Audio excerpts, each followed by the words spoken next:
अस्सलाम वालेकुम फ्रेंड्स, कैसे हैं आप सब? I am sure all are fine. This is Mubashar Iqbal Chauhan, advocate high court and legal lecturer. हमारा आज का टॉपिक इंतहाई इंफॉर्मेटिव है, बहुत कम लोगों को इसके बारे में नॉलेज है। टॉपिक इज़ डैट कि अगर कोर्ट, अदर वो फैमिली कोर्ट है, वो सिविल कोर्ट है, या फिर सेशन के अंदर आपका कोई ट्रायल है, मजिस्ट्रियल कोर्ट है, वो आपके नॉन बेलेबल वारंट जारी कर दे, CRPC सेक्शन 87 के तहत प्रोक्लमेशन कर दे।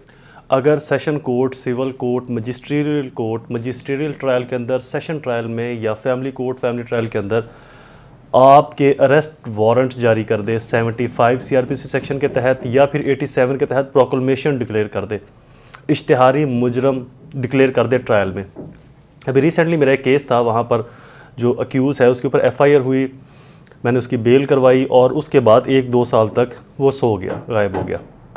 फिर सर्टन इसको याद आया, मेरे ऊपर तो FIR है, और उसने अपना जब चालान, अपना स्टेटस चेक करवाया कोर्ट से, तो पता चला कि जी सेंड टू कोर्ट हो गया। जब हमने उस फाइल को देखा तो फाइल में जो लास्ट ऑर्डर था, वहाँ पर ऑनरेबल कोर्ट ने, सेशन कोर्ट ने उस मुलज़म के पहले समन जारी किया, तब चूँकि तमील ने उसको इन्फॉर्मेशन में, उसके नॉलेज में नहीं आया, फिर उसके नॉन बेलेबल वारंट जारी किए, देन नॉन बेलेबल, और देन उसको प्रोक्लमेंट कर दिया, इश्तिहारी डिक्लेयर कर दिया।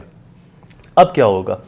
इससे पहले होता ये था कि जब भी किसी शख्स को, किसी मुलज़म को कोर्ट इश्तिहारी डिक्लेयर करती थी या नॉन बेलेबल वारंट जारी करती थी, तो वहाँ पर हम फिर रिवीजन में जाते थे हाई कोर्ट में, चूँकि इसकी डायरेक्टली कोई अपील तो है नहीं, तो देन हम निगरानी रिवीजन में हाई कोर्ट में जाते थे कि जनाब हमारे इस मुलज़म को ये सरेंडर करना चाहता है या कोर्ट में आना चाहता है, तो लिहाजा इसको परमिट किया जाए ट्रायल में पार्टिसिपेट करने का या केस में शामिल होने का। अब यहाँ पर बहुत सारे टिपिकल क्वेश्चंस अराइज हो जाते थे। पहले मुलज़म को गिरफ्तार करवाया जाता था, उसकी गिरफ्तारी होती थी। अब ऑलरेडी अगर उसने प्री अरेस्ट या पोस्ट अरेस्ट बेल करवाई हुई है, तो आपकी जब गिरफ्तारी हो जाएगी या गिरफ्तारी का आपको खदशा होगा, तो आप प्री अरेस्ट बेल फाइल नहीं कर सकते, क्योंकि पोस्ट अरेस्ट के बाद प्री अरेस्ट बेल बनती नहीं है। पोस्ट अरेस्ट के बाद तो आपका ट्रायल बनता है या बेल कन्फर्म आपकी होगी, ट्रायल के अंदर आपकी बरियत होगी। तो ये कुछ टिपिकल क्वेश्चन इसके अंदर अराइज होते थे। मैंने भी इस केस की जब प्रोसीडिंग स्टार्ट की, तो बहुत सारे लोगों को इस ख़ास टिपिकल पॉइंट के बारे में नॉलेज ही नहीं था कि अगर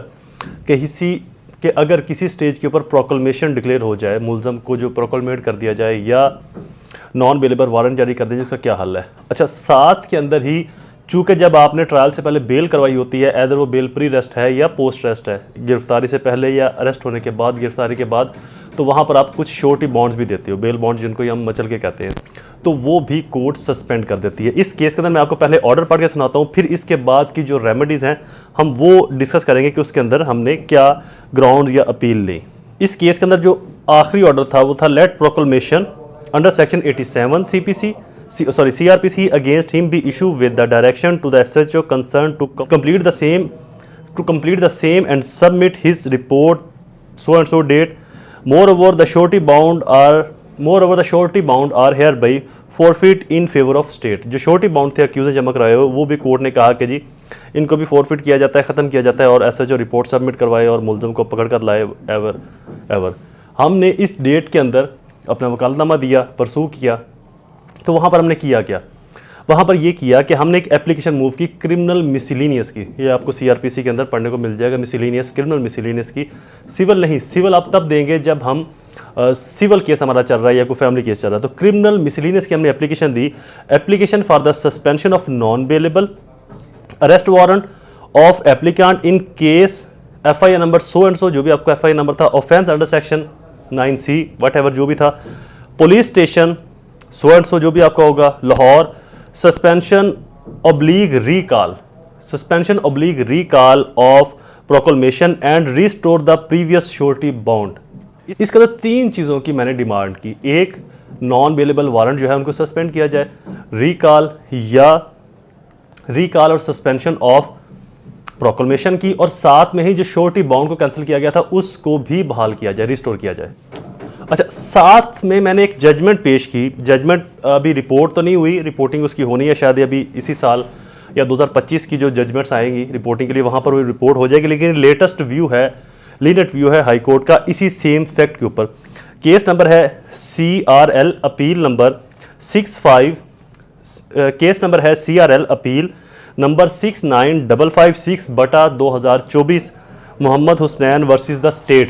अच्छा, इसके ऊपर हाई कोर्ट की एक जजमेंट आई, CRL appeal number 69556/2024 M Hussain versus state. ये वैसे रिपोर्टिंग जजमेंट है, ये 2025 के जितने भी केस लॉज आएंगे उनके अंदर ये रिपोर्ट हो जाएगी। अभी इसका मैं आपको अपील नंबर दे देता हूँ। यहाँ पर हाई कोर्ट ने ये होल्ड किया कि जो कोर्ट किसी मुलजम को नॉन बेलेबल वारंट जारी करे, प्रोक्लेमेशन उसकी डिक्लेयर करे या उसके श्योरिटी बाउंड जारी करे, तो वहाँ पर बेल करवाने की ज़रूरत नहीं है। आप उसी कोर्ट में जाकर सरेंडर करें, वहाँ पर एक एप्लीकेशन दें कि मेरे नॉन बेलेबल जो वारंट हैं या प्रोक्लेमेशन है या मेरी जो श्योरिटी बाउंड को फॉरफिट किया गया, इसको सस्पेंड किया जाए और मैं ट्रायल का हिस्सा बनने का तैयार हूँ। अब वहाँ पर उस कोर्ट पे मुनसर है, वो नॉन बेलेबल वारंट तो अप्रॉक्सीमेटली 95 केसेस के अंदर वो सस्पेंड कर देते हैं, प्रोक्लेमेशन भी सस्पेंड कर देते हैं। जो आपकी श्योरिटी बाउंड है, ऐदर वो जो प्रीवियस श्योरिटी बाउंड थी उसी को बहाल करती है या फिर नई श्योरिटी बाउंड आपके ऊपर इंपोज कर देते हैं कि नहीं जी आप 5 लाख या 2 लाख या केस के हिसाब से जितने भी मचल के हैं वो कोर्ट में सबमिट करवाएं और ट्रायल का हिस्सा बने। ये बहुत ही लीनेट और मोस्ट इंपॉर्टेंट व्यू है नॉन बेलेबल वारंट के ऊपर, प्रोक्लेमेशन के ऊपर और श्योरिटी बाउंड को फॉरफिट किया जाए, उनको ख़त्म किया जाए, उसके ऊपर आप इस जजमेंट को देकर नॉन बेलेबल के वारंट को, प्रोक्लेमेशन को, श्योरिटी बाउंड को बहाल करवा सकते हैं। नॉन बेलेबल वारंट और प्रोक्लेमेशन को आप सस्पेंड करवा सकते हैं। Lecture is complete. I hope ये लेक्चर आपके लिए फायदेमंद साबित होगा। चैनल को लाइक और सब्सक्राइब जरूर कर ले, वीडियो को शेयर जरूर कीजिएगा। दोबारा हाजिर होगा किसी और इन्फॉर्मेटिव वीडियो के साथ, तब तक मुझे अपनी दुआ में जरूर याद रखें। अल्लाह ताला आप सबका हामी नासिर हो। वस्सलाम।